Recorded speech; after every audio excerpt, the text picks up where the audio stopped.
There's also a time and a place for doing things with precision and accuracy. This kind of reminds me of doing projects with my husband. So you're going to hear me rant about my husband a lot. He might annoy you too, but he's a perfect example sometimes for some of these things. So when we talk about perfectionism, my husband is the opposite of perfectionist.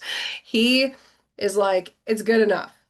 When you ask him to do things, he's like, I want to get it done. I don't want to be doing this all day. It's good enough. He wants to use his brute strength to kind of force things back together. He likes that instant gratification.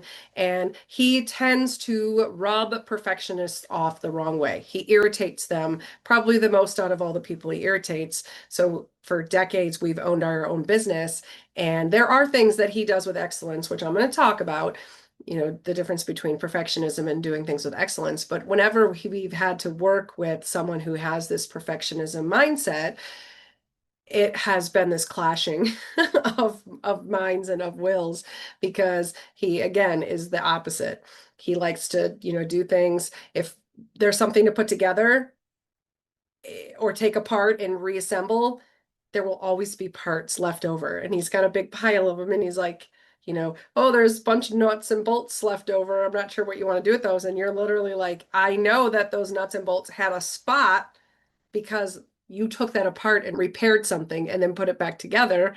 And now what's going to happen? Is this going to all break down after we start using it? And that's been a thing forever and ever and ever. So we try not to tell him that things need repair. We kind of like do it ourselves because again, we want things to be done with excellence. And so we have differing opinions on how things need to be fixed.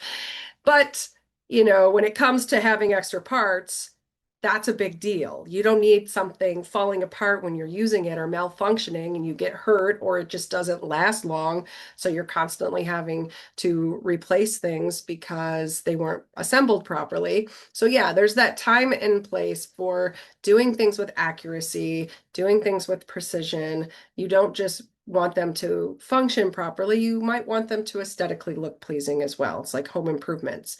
I no longer ask him to cut something for me because he measures once and cuts. That's not how you're supposed to do stuff.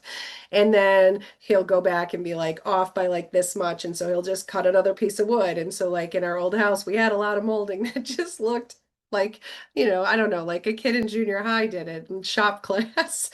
And so I learned, don't ask him to do those things or don't ask him to take charge of those things.